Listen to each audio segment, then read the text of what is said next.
ปัจจัยที่ยังแหละมีอย่างก็เห็นนี่จนโอ้เรื่องมันคิดจริงแหละวัยนุ่มแต่วัยนุ่มหิวตีวัยนุ่มอีกอย่างแหละโอ้เรื่องมันคิดตีผมว่าจะกินง่ายเห็นยันได้เห็นเราเองที่ได้กินง่าย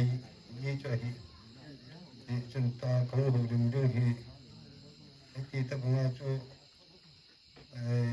ตัวคนจังngày nôm tạ đi rồi thì kết đồ để hiện hết thì một lần cắt bằng điện độ đó này tâm trạng cái gì nôm khi mà sao đừng yêu xịn ngày lúc thiên vị thì ba thiên vị bao số chơi mình ở chạy này cái hình cái khả năng này anh nói ý ỏi mò ý thái mò rồi này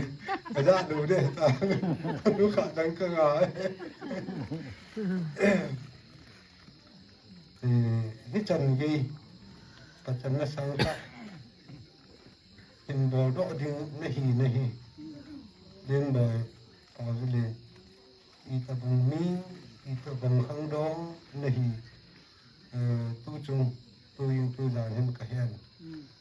nó buồn chủ nó tóc này nó già lên nó chung lại cái bà thú xe yêu đâu cần phô nghiến nâng già nó tìm cái thằng bạn này chủ kết là tôi mà sang nó buồn chủ nó ho nó tóc này nó ho thì tôi già nó tôi yêu xin hay dòng nàn thì chân vàng cái hết cái tí ta bằng mi hay già hết cái chân ya bắt chân na sang ta anh này thì cái chi hình cô nên mình nó pa hi mi tâm rồi cần nó mua đâu cái hết đâu cái hinปัจจัยนั้นโหลดนะสังตะนั่นมีพระนากันเหตุว่าเหตุตัวนี้ที่จะมาดับปัญสัจจินาตัวมันสังกัดเหตุโดโลเยี่ยงดูเหตุโดโลเข้ามาบุญชูนะเดี๋ยวเขามาตั้งไว้นั่นนี่ไปที่ทาสุหิเป็นตีก็สีนุ่มกินอะไรนี่ตัวนี้พระเหตุมีนาให้จันนั่นไป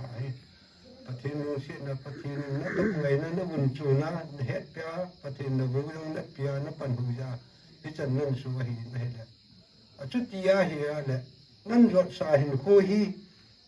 หินโคเสียหิปุยปฏิได้หมอหินโคก็มังปุยที่ยอฮีนั่นสุดมันรู้ได้ก็ได้หินเนี่ยมันละหินโคอีปีอีจะนั่นป่าดึงวางใจเสียที่ตะปูมัน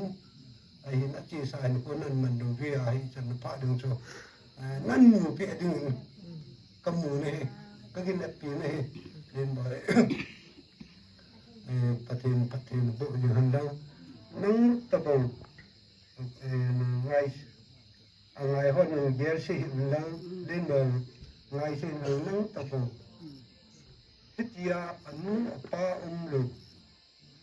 อันนู้ลูกร้อยป้าลูกร้อยอะไรข้าเห็นสมามียาหนุ่มขันนี้ตู้นั่งดินมันพาถ้าอยู่ดูตั้งแต่อมละไม่ตายเสียงนู้นแหละเสียเกี่ยอยู่จนพระกับพระอยู่ดูไม่ตายสักเกี่ยไอ้บางเงินตุกนะบุญชูนะมาเนี่ยจำบ่นะปัททองตัวว่าเนี่ยบ่นะอีพระเนี่ยจำเป็นนั่นบ่นะปัจจัยกิเลสที่บางเห็นงาเป็นมูลอันตายอะไรเวลินช่วงที่ปาทุกันเส้นน้องจะปฏิบัติทางไปผู้จานะช่วงที่ปาทุกิเสลปฏิบัติทางบ้านหัวปานจมาฮีนี่นคุยวันนั้นแหละเดี๋ยวมินคุย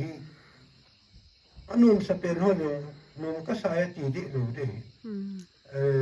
มีมขัดที่อีจะน้ำขัดพระนั่นดึงอะไรกันถิ่นเลยหาสัตว์มาเต้นหุ่นที่ร้อนคอไม่ไอ้ละนั่งเห็นคุยวันนั้นแหละตู้จะนั่งผ่านอะไรแล้วกาเวสิงจะเป็นคำร้องเด่นเลยอาชีพสาพนา